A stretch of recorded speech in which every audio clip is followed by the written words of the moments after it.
اچھا میرے پاکستانیوں، آج سے 1 سال پہلے میں اپنی ڈائری اٹھا کے تو پرائم منسٹر ہاؤس سے گھر گیا تھا، اور اس کے پیچھے ایک بہت بڑی سازش تھی۔ سازش کچھ سال پہلے سے شروع ہوئی۔ میں ایک سربراہ کو مل رہا تھا مڈل ایسٹ سے، تو اس نے مجھے کہا کہ تمہیں پتہ ہے کہ تمہیں ہٹانے کی کوشش کر رہی ہے اور جو تمہارا آرمی چیف ہے وہ تمہارے سے خوش نہیں ہے۔ تو میں بڑا حیران ہوا، میں تو سمجھا ہم ایک پیج پہ ہیں اور ہمیں تو کوئی سوچ بھی نہیں سکتا تھا۔ تو میں نے اس کو کہا تم کیا باتیں کر رہے ہو؟ مجھے کہ کانفرنس پہ ملا، تو جب ہم نے ریورس انجینئرنگ کی، جب سے ہماری گورنمنٹ گئی، اور میں نے پھر پیچھے سارا جائزہ لیا کہ کیا کیا ایونٹس ہوئے اور کس طرح کی سازش ہوئی اور کون کون اس میں ملوث تھا، لیکن ایک کردار جو سب سے جو اس کا ماسٹر مائنڈ تھا، تو وہ پھر آہستہ آہستہ ساری سمجھ آ گئی۔ کدھر کدھر دھوکے ہوئے ہمارے سے، کدھر کدھر ہمیں لال بتی کے پیچھے لگایا گیا، کدھر کدھر جھوٹ بولے گئے، اور ساری کوشش یہ تھی، پہلے سے پلان بنا ہوا تھا کہ مجھے ریپلیس کرنا تھا شہباز شریف سے۔ شہباز شریف سے انڈرسٹینڈنگ ہو چکی تھی جنرل باجوہ کی، اور ان کے کیسز ختم کروائے، اس کو سزا ملنے والی تھی۔ ایف آئی اے کیس میں 16 ارب کا کیس، اور پھر نیب کا 8 ارب کا وہ جو فیک اکاؤنٹس کا کیس تھا، تو سزا ہونے والی تھی۔ تو کیسے پھر اس کو پورا بچایا بھی گیا اور پھر اس کو لایا بھی گیا۔ اور پھر جو ہم سمجھتے تھے کہ امریکہ سے سازش شروع ہوئی ہے، شروع وہاں سے نہیں ہوئی، شروع ادھر سے ہوئی تھی۔ انہوں نے حسین حقانی کو ہمارے گورنمنٹ نے ہائر کروایا گیا، میرے خلاف پروپیگنڈا کیا گیا، اور اس نے کہا کہ کیسے جنرل باجوہ کتنے اچھے ہیں اور پرو امریکہ ہے، اور عمران خان اینٹی امریکہ ہے، اور پھر ادھر سے وہ سائفر آیا۔ تو یہ خیر ہمیں بعد میں ساری چیزیں سامنے آ گئی۔ اب تو واضح ہے کہ یہ پہلے سے سازش تھی، اور اس کے اندر پھر باقی سارے ملتے گئے، یہ سارے پی ڈی ایم کے لوگ، یہ سب شامل تھے بعد میں۔ آج کا ہمارا ہم نے وائٹ پیپر نکالا ہے، اس کا مقصد صرف یہ ہے بتانے کے لیے کہ 1 سال میں ہوا کیا پاکستان سے، پاکستان 1 سال پہلے کھڑا کدھر تھا اور آج کدھر پہنچ گیا۔ تو میں یہ چاہتا تھا کہ آج اپنی قوم کے سامنے موٹی موٹی چیزیں رکھوں، کہ ایک بند کمرے میں تھوڑے سے لوگوں نے مل کے فیصلہ کر کے آج جدھر پاکستان کو پہنچا دیا ہے، تو قوم کو کم از کم پتہ چلے کہ قوم سے ہوا کیا ہے۔ سب سے پہلے جیسے اور پاکستان کھڑا کدھر، 10 سال پہلے کدھر کھڑا تھا۔ ایک تو اکنامک سروے میں آپ ساری چیزیں دیکھ سکتے ہیں، جو پاکستان کی جو ہر سال معیشت کے اوپر جو ایک سروے چھپتی ہے، اس میں یہ سب چیزیں آ جائیں گی۔ لیکن جو موٹی موٹی چیزیں یہ ہیں کہ ایک اکانومی جو بینکرپٹ تھی 2018 میں، سب سے بڑا بیرونی خسارہ تھا، کرنٹ اکاؤنٹ ڈیفیسٹ تقریباً 20 ارب ڈالر کا۔ یہ پاکستان کی تاریخ کا ہمیں سب سے بڑا خسارہ ملا تھا، اور ریزروز تھے کوئی 8 ارب ڈالر کے رہ گئے، تو روپے پہ پریشر تھا۔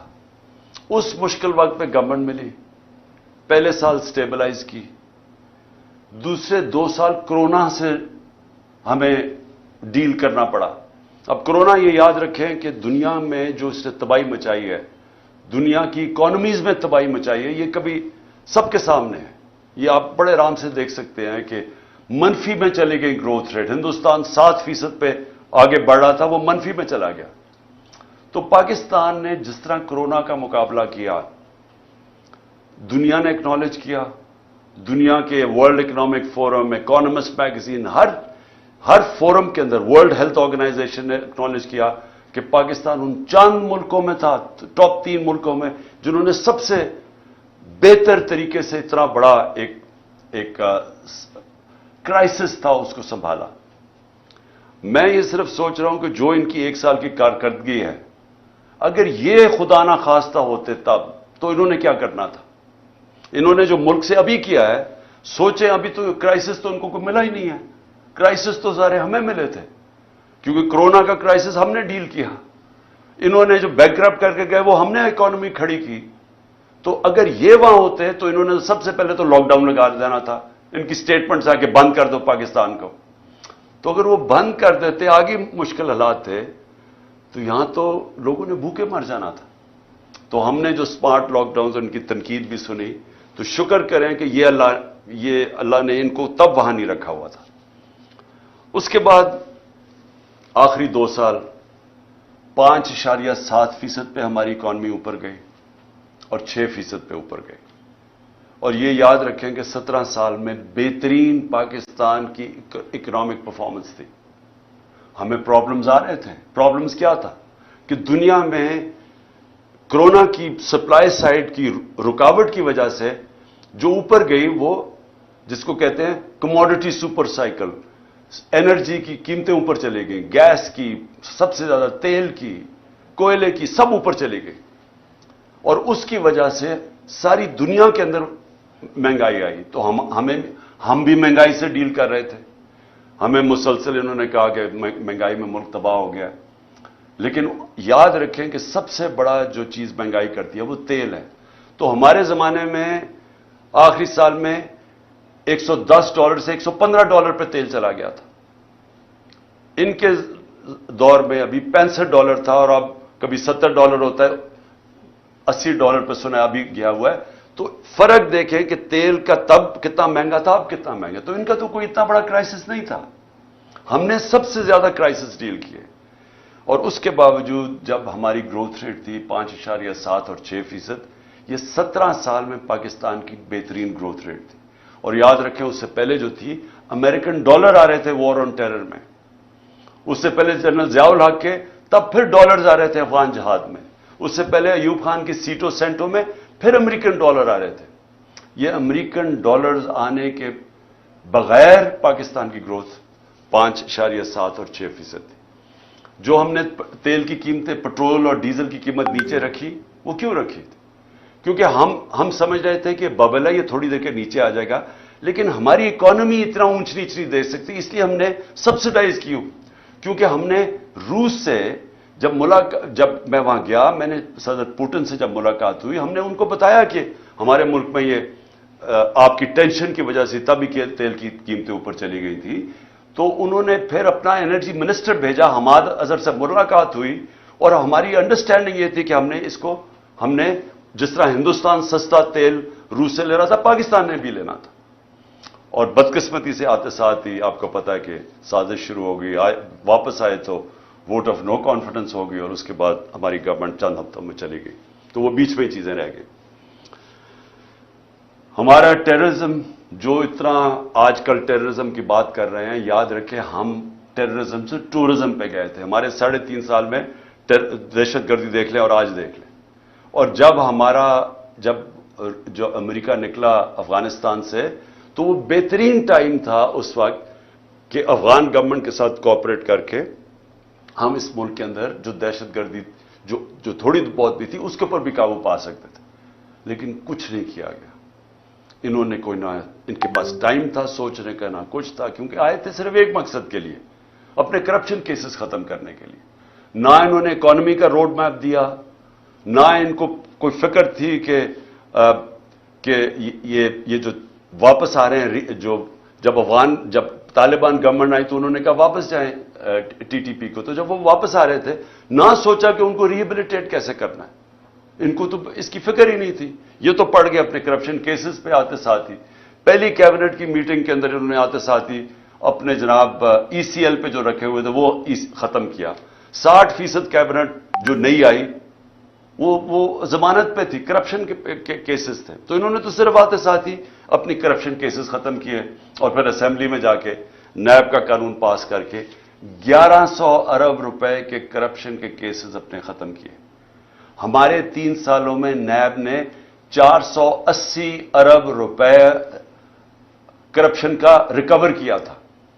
ہماری ایوریج آ رہی تھی 160 ارب روپیہ سال کا. ہمارے دور میں ہم نے نیب نے پیسے ریکور کیے تھے جو کرپشن کے تھے. انہوں نے آتے ساتھ ہی پہلے نیب کو ختم کیا، نیب کے اوپر آدمی بٹھایا، جب وہ بٹھایا اس نے بھی دیکھا کہ میرے سے غلط کام کروا رہے ہیں, اس نے ریزائن کیا. یعنی نیب کا ادارہ تباہ کیا آتے ساتھ ہی, کیونکہ ان کو سب کو ڈر تھا نیب سے, تو امینڈمنٹ بھی پاس کی, پھر اپنا آدمی رکھایا, وہ بھی نہیں چلا. اس کے بعد ایف آئی اے کو انہوں نے تباہ کیا آتے ساتھ ہی, کیونکہ شہباز شریف نے پھنس جانا تھا. مقصود چپڑاسی اور وہ جو 16 ارب روپے کے کرپشن کیس تھے, ایف آئی اے پہلے رائے طاہر کو لے کے آئے, آئی جی جو نہیں, رائے طاہر پہلے سے تھا, اس سے غلط کام کروانے کی کوشش کی, اس نے ریزائن کیا. پھر آدمی لے کے آئے, پھر ساری ایف آئی اے کو صرف لگا دیا ہم سب کے اوپر, ہمارے اوپر کیسز کرنے کے لیے. ایف آئی اے کا ادارہ ختم کیا اپنے آپ کو بچانے کے لیے 16 ارب کیسز کے اور اپنا آدمی اور وکٹمائزیشن کے لیے. نیب, ایف آئی اے گئی, پارلیمنٹ ختم ہو گئی, کیونکہ جب راجہ ریاض بن گیا اپوزیشن لیڈر تو اس کا مطلب اپوزیشن تو ختم ہو گئی, تو پارلیمنٹ تو چلتی نہیں اپوزیشن کے بغیر, تو وہ ختم ہوئی. پھر الیکشن کمیشن, اس کو انہوں نے استعمال کیا صرف اور صرف کہ کسی طرح وہ ان کو الیکشن جتا دے, توشہ خانہ کیس کر دے عمران خان کے اوپر, فورن فنڈنگ کیس کر دے. اب وہ فورن فنڈنگ کیس ہی ختم ہو گیا, اب پتہ چلا کہ وہ فورن فنڈنگ ہی نہیں تھا, وہ کچھ اور تھا.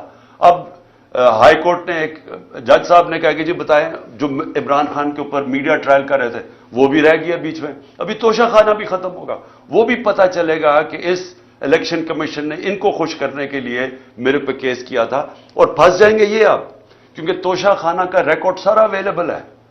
تو توشہ خانہ کا جب ریکارڈ اویلیبل ہے, انہوں نے اپنے پیر پہ کلہاڑی مار دی ہے, کیونکہ اس میں نواز شریف اور زرداری نے پھنس جانا ہے توشہ خانہ میں. اور انشاءاللہ ان کی جو گاڑیاں انہوں نے چوری کی ہیں وہ بھی ہم سامنے لے کے آئیں گے. اس کے بعد میڈیا, جو ایک ستون ہوتا ہے ڈیموکریسی کا, اس کے اوپر واردات شروع ہوئی. عمران خان اور پی ٹی آئی کا بلیک آؤٹ شروع ہو گیا میڈیا میں. ہمارے دور پہ کہتے ہیں کہ جی میڈیا کے اوپر پابندی تھی, جتنی آزادی ہمارے دور میں میڈیا کے اوپر تھی, میں چیلنج کرتا ہوں, پاکستان کی تاریخ میں نہیں تھی. کھل میڈیا نے جس طرح ہمیں اٹیک کیا, میرے پہ, سب پہ, میرے گھر والوں پہ, کبھی ایسا میڈیا کا اٹیک نہیں تھا. ہنی مون پیریڈ بھی نہیں ملا, پہلے دن سے اٹیک شروع کر دیا. اور جیسے ہماری گورنمنٹ گئی, میڈیا کو ٹوٹل کنٹرول کیا گیا. خود ٹیلی فون جایا کرتا تھا نامعلوم صاحب سے کہ جناب عمران خان کو نہیں دکھانا. ان کو اونرز کو ٹیلی فون کر کے کہا جاتا تھا کہ اس کو نہیں تم نے دکھانا. جو 2-3 چینلز تھی وہ جو دکھا رہی تھی, ان کے اوپر آپ پریشر ڈال کے ان کو بھی بند کروا دیا کہ آپ نے بھی نہیں دکھانا, لائیو عمران خان کی کوریج نہیں دکھانی.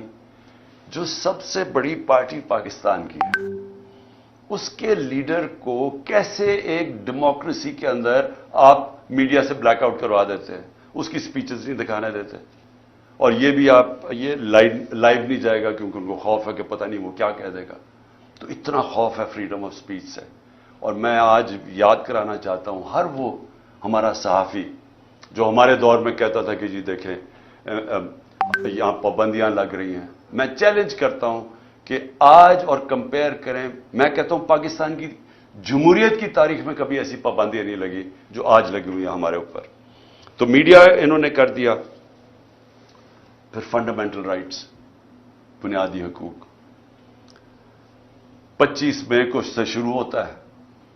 لوگوں کے گھروں میں پولیس گھس کے, پی ٹی آئی کے ایم پیز لوگوں کے گھروں میں گھس کے, نہ چادر نہ چادر دیواری, وہاں جا کے جو انہوں نے جس طرح تشدد کیا, لوگوں کو اٹھایا. ایک 11 سال کے بچے کو لے کے جا رہے جیل میں کیونکہ باپ نہیں تھا.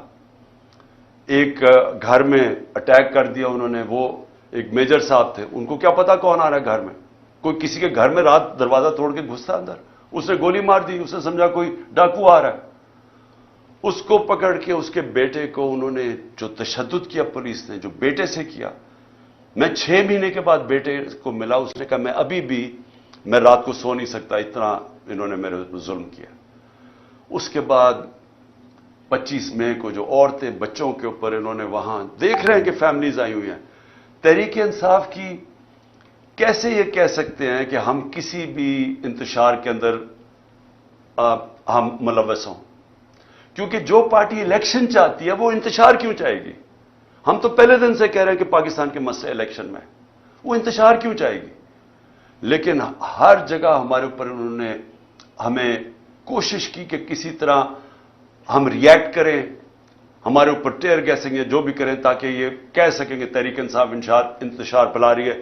تاکہ اور کیسز بنائیں اور کسی طرح الیکشن نہ ہو ملک میں کہ جی فضا نہیں ہے، سیکورٹی سچویشن نہیں ہے. تو ہمارے پاس تب سے شروع ہوئے. پھر اس کے بعد ہر جگہ اور بنتے گئے، کیسز بنتے گئے. میرے اوپر آج 144 کیس بن چکے ہیں. میرے اور علی امین کے اوپر، دونوں کے اوپر انہوں نے غداری کا کیس بنا دیا. میرے اوپر غداری کا کیس یہ ہے کہ جناب میں نے اپنی کئی تقریر میں، کوئی ایک میجسٹریٹ کہہ رہا ہے کہ میں اتوار کو آفس تھا جب کوئی ہونا نہیں چاہیے تھا.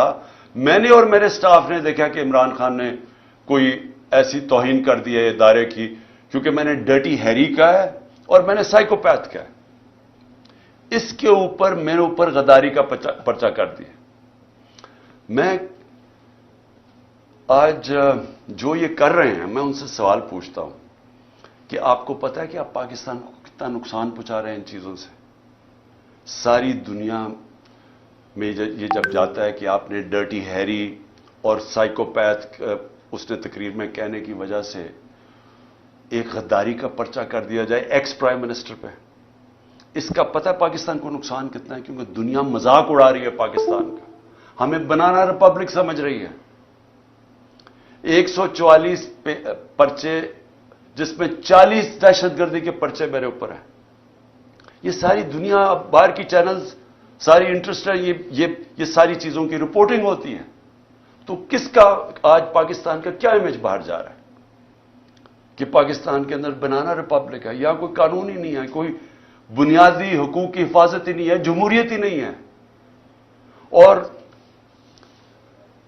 سارے ہمارے ایک وقت پہ 3100 ہمارے کارکنوں کو پکڑ کے جیلوں میں ڈال دیا. ایک طرف الیکشن اناؤنس ہوا ایک طرف ورکرز کو پکڑ کے جیلوں میں ڈال رہے ہیں. اس کے بعد سوشل میڈیا کے لوگوں کو اٹھا رہے ہیں، اغوا کر رہے ہیں، وہ غائب ہو جاتے ہیں. ہمارا اظہر ماشوانی غائب ہو گیا 7-8 دنوں کے لیے، پتہ ہی نہیں کدھر گیا. ساری فیملی، گھر والے میرے سے پوچھ رہے ہیں. پوری طرح اس ملک کو سمجھنا چاہیے کہ جب یہ مسنگ پرسن ہوتا ہے، یہ جو بلوچستان میں روتے ہیں لوگ، یہ جو کراچی میں لوگ کہتے ہیں کہ یہ اٹھا کے لے گا کسی کو، اس گھر کے اوپر کیا گزرتی ہے جب آپ کسی کو اٹھا کے اغوا کر لیتے ہیں. اور پھر اعظم سواتی سے جب اس کو ٹارچر کیا جاتا ہے، اس کو کسٹوڈیل، پہلے تو اس کو بچوں کے سامنے، اس کے پوتے اور پوتیوں کے سامنے مارتے ہیں آ کے 3 بجے گھر میں گھس کے، پھر اس کو اٹھا کے لے جا کے ننگا کر کے ٹارچر کرتے ہیں 75 سال کے آدمی کو. اس کے اندر اتنا غصہ ہے آج، کیونکہ جب آپ کسی سے اس طرح ذلیل کرتے ہیں، آئین کا جو آرٹیکل 14 ہے جو رائٹ ٹو ڈگنیٹی دیتا ہے، ہمیں ہماری عزت نفس کی حفاظت کرتا ہے، جب آپ اس کو ننگا کر کے ایک ٹویٹ کے اوپر کہ اس نے باجوہ کو کہہ دیا کہ NRO 2 آپ نے دیا ہے، اس کے اوپر اس کو ننگا کر کے اس کو تشدد کرو، سوچو کہ اس کا کیا امپیکٹ گیا، ہماری پارٹی پہ کیا امپیکٹ گیا. اور سب کو پتا کون اس کے پیچھے تھا. پولیس نہیں تھی، نامعلوم افراد نے یہ کیا. گل سے یہی کیا. شہباز گل کو بھی اٹھا کے لے کے گئے، 2 دن رکھا، تشدد کیا اس کو. ایک یونیورسٹی کا پروفیسر ہے، اس کو پکڑ کے انہوں نے تشدد کیا. کدھر گئے فنڈامنٹل رائٹس؟ کوئی پوچھنے والا نہیں. خوف ہے ساری جگہ کہ او ہو جی یہ نامعلوم نے اٹھا لیا. خوف ہے ان کا کہ کوئی سب ان کے سامنے ڈرتے ہیں.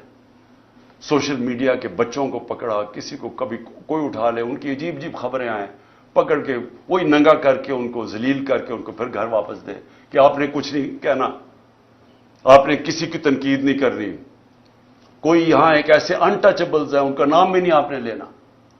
یعنی یہ کوئی مشرف کے مارشل لا کے اندر ہم نے کبھی اس طرح کی سختی نہیں دیکھی. میں نے کبھی اس طرح، میں اپوزیشن میں تھا، کبھی میں نے اس طرح کا ظلم نہیں دیکھا جو ہمارے اوپر ہوا اور ہوتا جا رہا ہے، رکتا نہیں ہے. ہمارے جو لوگوں کو اٹھاتے ہیں وہ سب بتاتے ہیں، ان کو پکڑ کے لے جاتے ہیں. روزوں میں انہوں کو اٹھایا، نہ ان کو روزہ کھولنے دیا، گندا پانی دیں، پھر کوئی نامعلوم افراد آ جائے ان سے پکڑ کے لوگوں کو، ان کو پھینٹا لگایا ان کو. اور پولیس کا میں یہ کہہ دوں کہ زیادہ تر پولیس ہمارے ساتھ سمپیتھیٹک تھی. لیکن میں اب اپنے گھر کا بتانا چاہتا ہوں کہ میرے گھر کے اوپر جو یہاں اٹیک ہوا. دیکھیں وہ تھا، ایشو تھا کیا، وہ وارنٹ کس چیز کی تھی؟ وارنٹ یہ تھی کہ ایک میجسٹریٹ کے کورٹ نے کہا کہ عمران خان کو وہاں ایک کیس کے اندر اپنی حاضری دینی ہے بیل کے لیے. میں کیوں نہیں جا سکا؟ پہلے مجھے گولی لگی ہوئی تھی. 3.5 مہینے میں میری ٹانگ ٹھیک نہیں تھی، ٹریول نہیں کر سکا. اس کے بعد میں نے ساری عدالتوں میں، ہائی کورٹ اسلام آباد جانا شروع کیا. اس عدالت میں اس لیے نہیں جا سکا کیونکہ وہ کچہری میں، ایف8 کچہری میں جدھر وہ عدالت ہے، ادھر 2 دفعہ دہشت گردی کے حملے ہوئے ہیں. ججز اور وکیل وہاں مر چکے ہیں اس میں. اس لیے ہماری سیکیورٹی، کیونکہ گورنمنٹ کا کام ہے مجھے سیکیورٹی دینا، یہ دے نہیں رہے. انہوں نے جو پرائم منسٹر کی بھی سیکیورٹی تھی، ایکس پرائم منسٹر، وہ بھی ہٹا لی ہے، اور اس جگہ کے اوپر سیکیورٹی تھی نہیں. تو ان سے وکیلوں نے درخواست کیا میجسٹریٹ کو کہ وہ آپ دوسرے عدالت میں چلے جائیں تو ہم آ جائیں گے. اس کے اوپر اس نے میری وارنٹ نکال دی. وارنٹ نکلی تھی بنی گالا کے لیے، لے کے آنا تھی، اور انسپیکٹر نے وارنٹ لے کے آنا تھا. وہ ڈی آئی جی وہ بنی گالا کی وارنٹ لے کے یہاں جاتا ہے، اس کا پروسیجر ہی بالکل غلط ہے. پہلے تو وارنٹ یہ تھی کہ عدالت میں آنا تھا 18 کو، وہ میں ویسے ہی جا رہا تھا عدالت میں، لیکن وہ وارنٹ یہ 3-4 دن پہلے آ گئے یہاں کہ جی آپ کو ہم نے اریسٹ کرنا ہے. بالکل غلط تھا، غیر قانونی تھا. اس کے بعد انہوں نے جب یہاں پولیس فوج جمع کر دی، جس طرح کہ دنیا کا سب سے بڑا دہشت گرد یہاں چھپا ہوا ہے، 3 طرف سے پولیس. تو شام کو میں نے وکیل کے ذریعے اشتیاق خان جو پریزیڈنٹ ہے لاہور بار ہائی کورٹ کا، اس نے میں نے ایشورٹی بانڈ دیا کہ میں پہنچ رہا ہوں وہاں 18 کو، اور جب وہ ایشورٹی بانڈ مل جائے قانون کے مطابق اریسٹ نہیں کر سکتے. وہ سی پی او وہ لیتا ہی نہیں ہے بانڈ، کیونکہ نیت کچھ اور تھی. نیت کیا تھی یہ ذرا میں آپ سب کو بتا دوں. نیت ان کی یہ تھی کہ 2 قسم کے ان کے سامنے ماڈل تھے جو میرے اوپر آزمائے. پہلے تھا سلمان تاثیر کا قتل. وہ دینی انتہا پسند ہے جو وزیر آباد جس کے نام پہ انہوں نے یہ پلان کر کے کیا ہوا تھا. پہلے انہوں نے ایک کیمپین چلائی کہ عمران نے توہین مذہب کر دی ہے. میں نے تب پبلک میں کہا کہ یہ اب سلمان تاثیر ٹائپ قتل کرائیں گے میرا دینی انتہا پسند سے، اور وہی ہوا. وہ اس نے میرے پہ واردات کی وزیر آباد میں. اس کے بعد کور اپ کیا گیا. پہلے تو میری ایف آئی آر نہیں رجسٹر کی. مجھے پتا تھا وہ کون 3 لوگ ہیں جو پیچھے تھے، کیونکہ میں تو پہلے سے کہہ رہا تھا کہ یہ میرے اوپر واردات ہونی ہے. اس کے بعد جب واردات ہوگی انہوں نے سیبوٹاج کیا جے آئی ٹی کی، کیونکہ اگر وہ فائنڈنگ سامنے آ جاتی تو پتا چل گیا تھا 3 شوٹر ہیں، ایک تھا ہی نہیں. تو وہ دینی انتہا پسند کا جو انہوں نے بوگی بنائی تھی وہ تو ختم ہو گئی تھی. تو انہوں نے وہ سیبوٹاج کی. کون تھے پیچھے؟ وہ طاقتور جو سارے پاکستان میں وہ طاقتور جو فیصلہ کرتا وہی ہوتا ہے، وہ پیچھے تھے. اس کے بعد اگلا پلان بنتا ہے یہ جو میرے گھر پہ یہ اٹیک، یہ دوسرا ماڈل تھا مرتضی بھٹو ٹائپ قتل، کہ انہوں نے اٹیک کرنا تھا، یہاں ہو رہا ہے، اور اسی کے اندر جناب عمران خان کو قتل ہو گیا. تو وہ مرتضی بھٹو کا ماڈل تھا. یہاں پہلے کیا، ساری رات اٹیک کرتے رہے، اتنی پولیس رینجرز جس طرح کا انہوں نے کیا سب غیر قانونی تھا. مقصد کچھ اور تھا. مقصد یا قتل کرنے کا تھا یا پھر اٹھا کے جیل کے اندر کوئی زہر دے دینی تھی، جو کہ ان کا وہ جس طرح 4 وہ مرے ہیں ہارٹ اٹیک سے شہباز شریف کے گواہی، وہ دوسرا وہ ماڈل تھا. اس کے بعد میں جاتا ہوں اسلام آباد، ادھر دوسرا پلان پھر مرتضی بھٹو پلان بنا ہوا تھا. اندر پہلے انہوں نے مجھے اکیلا کرنا تھا، اندر جانا تھا، وہاں رینجرز پولیس بھرے ہوئے تھے، نامعلوم افراد. تو وہ تو شکر ہے ہمارے اندر جو وکیل تھے ان کو بھی مارا، شبلی فراز کو مارا وہاں. اور اس نے جلدی سے انہوں نے آ کے بتایا کہ یہاں نہ ہو، یہاں تو ٹریپ ہے، ڈیتھ ٹریپ ہے. وہ اللہ نے وہاں سے بچایا. تو یہ سارا پلان بنا ہوا تھا کہ عمران خان کو راستے سے ہٹانا. وہ کیونکہ 37 میں سے 30 بائی الیکشن ہم جیت چکے تھے. پاکستانی قوم ہمارے ساتھ کھڑی ہو گئی تھی. ڈر ان کو الیکشن سے لگ چکا تھا. الیکشن سے یہ بھاگ رہے تھے، اور اس الیکشن سے بھاگنے کے لیے ان کو ڈر یہ تھا کہ اگر اس کو جیل میں بھی ڈالتے ہیں تو اس کی پاپولیرٹی اوپر چلی جائے گی، لہٰذا اس کو قتل کرو، راستے سے ہٹاؤ. تو یہ جو 144 کیسز ہے یہ سارا اسی کی کڑی ہے. پھر اسی دور میں میڈیا کا کیا، یعنی جو بنیادی حقوق تو تباہ کر دیے انہوں نے. جو ابھی علی امین کو پکڑا، اب علی امین کو کس طرح پکڑا؟ اس کو پولیس اس کا جو ڈی پی او پکڑنے آیا اس نے سٹیٹمنٹ دی کہ جو بھی ہو جائے میں نے اس کو پکڑ کے لے کے جانا ہے، عدالت بھی نہ اسے جانے دے. یعنی ایسا کہ ٹارگٹ کر کے جو مین لوگ ہیں عمران خان کے ساتھ ان کو پکڑ کے جیلوں میں ڈالنا ہے.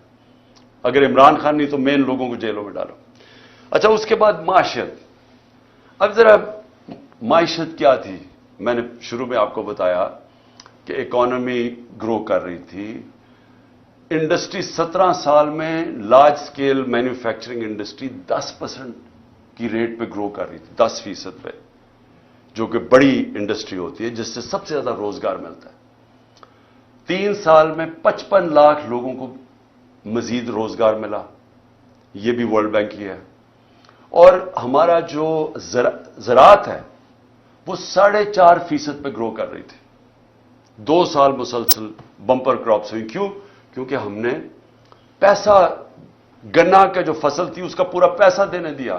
ہم نے شوگر مل مافیا کو، جو بیچارے کسان کو کے اوپر ظلم کرتے ہیں، اس کے حق مارتے ہیں، ہم نے ان کو ٹائم پہ پیسے دلوائے، پوری قیمت دلوائے. انہوں نے پیسہ اپنی زمینوں پہ لگایا. تو سب سے زیادہ پیسہ زراعت میں گیا ہمارے دور میں، اور اس کی وجہ سے انہوں نے، ہماری فصلیں بھی زبردست ہوئی، زراعت بھی بڑھ رہی تھی، انڈسٹری بھی بڑھ رہی تھی. آئی ٹی کی ایکسپورٹس جو مستقبل ہے 75% 2 سالوں میں بڑھی. تو ملک تو صحیح راستے پہ جا رہا تھا، ریکارڈ ہماری ٹیکس کلیکشن ہو رہی تھی. تو اب کیا حالات ہیں معیشت کے؟ 6% سے ورلڈ بینک کے مطابق 0.4% پہ گروتھ ریٹ نیچے چلی گئی. اس سے ورلڈ بینک کی رپورٹ ہے کہ 40 لاکھ لوگ غربت کی لکیر سے نیچے چلے گئے. مہنگائی جس کے اوپر سارا شور مچا ہوا تھا ہمارے دور میں، یاد رکھیں کہ ہمارے دور میں جو مہنگائی کی اصل وجہ تھی وہ تیل تھی. تیل ہمارے دور میں $110 سے $115 بیرل پہ کیا تھا. یہ نیچے آ کے $65 سے آپ کوئی $80 کے بیچ میں ہے. تو اس دور کے اندر ہماری مہنگائی تھی، جو انفلیشن تھی وہ 12% تھی. ان کے دور میں وہ پہنچ گئی تقریباً 35%. اور جو کھانے پینے کی چیزیں ہیں وہ 1 سال میں 50% بڑھی ہیں. آپ جو چیز عام آدمی کو سب سے افیکٹ کرتی ہے وہ ہے آٹا. آٹے کا 20 کلو کا بیگ اگر آج آپ دیکھیں، اور ہمارے مقابلے میں ہمارا تھا 1140 روپے کا، آج وہ بیگ پہنچ گیا ہے 2800 روپے کا. تو جو عام آدمی ہے، جو اب آٹے کی لائنیں دیکھ رہی ہیں اور لوگ دیکھ رہے ہیں بیچارے آٹا لیتے ہوئے، جو 20 سے زیادہ لوگ مر چکے ہیں. جو بنیادی چیز ہے، پہلے بے روزگاری بھی بڑھ گئی، ویسے کھانے پینے کی چیزیں 50% بڑھ گئی، اور اس کے اوپر آٹا جو بنیادی چیز ہے اس کی قیمت دگنی سے زیادہ ہو گئی.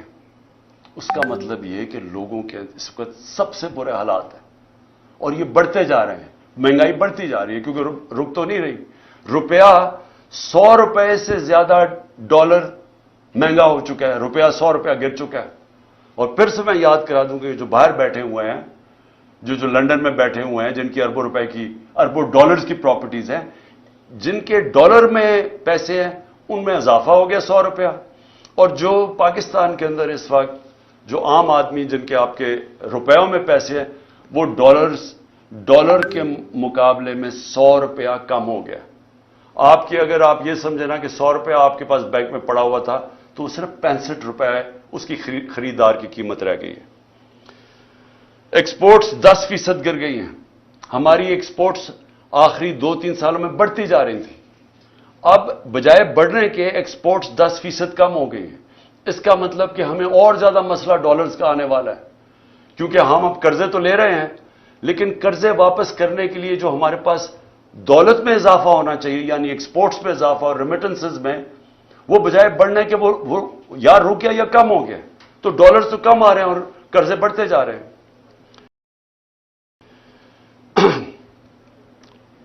اور انڈسٹری جو سب سے خطرناک کہ آپ کی دولت میں اضافہ انڈسٹریلائزیشن سے ہوتا ہے. جو ہماری انڈسٹری بڑھتی جا رہی تھی، جو لارج سکیل مینوفیکچرنگ 10% بڑھ رہی تھی، وہ آج 50% انڈسٹری بند ہو چکی ہے. اور جو آج انڈسٹری کا حال ہے اس کا اب ڈائریکٹ امپیکٹ پڑ رہا ہے. جس طرح میں نے کہا ہمارے دور میں یہ صرف سال پہلے فیصل آباد میں پوچھیں ان کو ٹیکسٹائل انڈسٹری کا اسکلڈ ورکر نہیں مل رہا تھا, مزدور نہیں مل رہا تھا. اور آج آپ دیکھ لیں کہ ٹیکسٹائل انڈسٹری کے حالات کیا ہیں. اچھا جی, پھر اب آخر میں پہنچ رہا ہوں کہ 1 سال کے اندر معیشت بھی بیٹھ گئی, میڈیا بھی بند کر دیا, ہمارے جو بنیادی حقوق ہیں ان کی بھی تباہی کر دی, ہماری جو ٹیررزم ہے پاکستان میں, جو ٹورزم کی طرف چلے گئے تھے, باہر کی برٹش ایئرویز, باہر کی airline, Virgin Atlantic airlines آنی شروع ہو گئی تھی پاکستان میں, کرکٹ ٹیمز آنی شروع ہو گئی تھی, وہ آج پھر دہشت گردی بڑھتی جا رہی ہے. کیونکہ امن تھا تو یہ سب آ رہے تھے, تو ان کے دور میں دہشت گردی بڑھتی جا رہی ہے. اب آخر میں اپنی بات ختم کرتا ہوں. اب پاکستان کدھر جا رہا ہے؟ ساری قوم کو ہمیں اب سوچنا چاہیے کہ ہمارا ملک جا کدھر رہا ہے.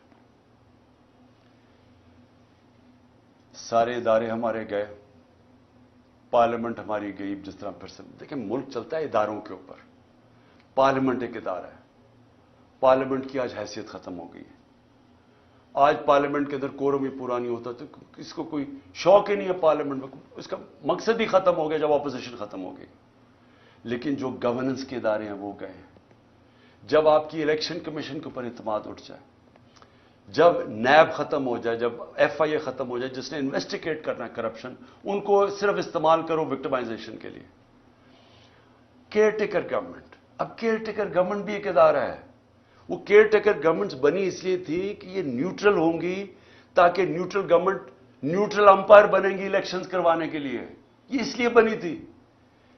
یہ جو کیئر ٹیکر گورنمنٹ بنی ہے, کوئی تصور کر سکتا ہے اس طرح کے لوگوں کو کوئی نیوٹرل کہہ سکتا ہے؟ 3100 کارکنوں کو پکڑ کے جیل میں ڈال دیں, میرے گھر پہ حملہ کر دیں. میں جاتا ہوں اسلام آباد, پیچھے میری بیوی اکیلی گھر پہ, وہ پورا دعویٰ بول دیتے ہیں, مارتے ہیں ان کو, نوکروں کو مارتے ہیں, خنسامے کو لے جاتے ہیں. اچھا خنسامے سے سوال کیا پوچھتے ہیں یہ نامعلوم افراد؟ یہ بھی سن لیں کہ جی عمران خان کے جو گھر پہ جو کمرے میں اس کے شیشے لگے ہوئے ہیں, اس خنسامے سے پوچھ رہے ہیں کیا وہ بم پروف ہیں یا بلٹ پروف ہیں. پھر اس سے پوچھ رہے ہیں کہ جناب کتنا راستہ ہے کچن سے عمران خان کے بیڈ روم کی طرف. یہ خنسامے سے سوالات پوچھ رہے ہیں. وہ اور ہے کہ وہ کھاتا کیا ہے, تاکہ وہ زہر دینے کے لیے پتہ چل جائے کھاتا کیا ہے. یہ ہمارے ملک کے حالات ہیں. وہ بیچارے خنسامے کو مار مار کے وہاں پہلے لے جاتے ہیں, اب یہ سوال پوچھ رہے ہیں اس سے, اور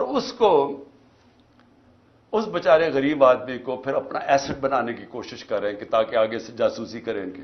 پہلے بھی میرے جو اسلام آباد کے جب میں پرائم منسٹر تھا, وہ دونوں میرے جو نوکر تھے, میرے جو گھر میں کام کرتے تھے, ان دونوں کو پے رولز پہ رکھ لیا نامعلوم افراد نے. ان سے بھی یہ پوچھتا ہے کھانا کیا کھاتا ہے. یہ سوچیں یہ ملک کے حالات ہیں کہ کیا اگر مارنے کی آپ نے کوشش کر رہی ہے تو کوئی عقل سے ہی کر لیں, کسی تھوڑی سی عقل ہی استعمال کر لیں. اس طرح بھونڈے طریقے سے کھلے عام کبھی وہ پورا گھر پہ دعویٰ بول دیتے ہیں, وہاں ادھر کر دیتے ہیں, یا پھر زہر کی اچھا جی کھانا کیا کھا رہا ہے, اور پھر گھر کا جی بلٹ پروف ہے یا بم پروف ہے اس کا کمرہ. تو میں آج آخر میں یہ پوچھنا چاہتا ہوں کہ ہم جا کدھر رہے ہیں. ادارے جب ایک ملک کے ختم ہو جاتے ہیں, ملک ختم ہو جاتا ہے. ملک چلتا ہے اداروں کے اوپر, آپ کی بیوروکریسی کے اوپر, آپ کا جوڈیشل سسٹم کے اوپر. وہ ادارے جو گورننس کے ادارے ہیں, پولیس کا ادارہ ہے, پولیس سے یہ کام کروائے جا رہے ہیں. اچھا پولیس ہمیں خود آپ آ کے کہتی ہے جی یہ بڑا غلط کر رہے ہیں, ہم نہیں کر رہے, ہمیں پیچھے سے حکم ہے. اب یہ پیچھے سے نامعلوم افراد بیٹھے ہوئے ہیں, وہ پیچھے سے ان سے کام کروا رہے ہیں. پولیس والے اب کہتے ہیں, وہ جب ہمارے لوگ جیل میں گئے انہوں نے کہا جی پولیس نہیں کرتی تھی, وہ بعد میں نامعلوم افراد آتے تھے شلوار قمیض میں, وہ آ کے ان کے اوپر تشدد کرتے تھے. یہ ہے آج پاکستان کا حال. اور کس کو یہ اوپر رکھ رہے ہیں؟ اس ملک کے نامور ڈاکوؤں کو, جن کی سارے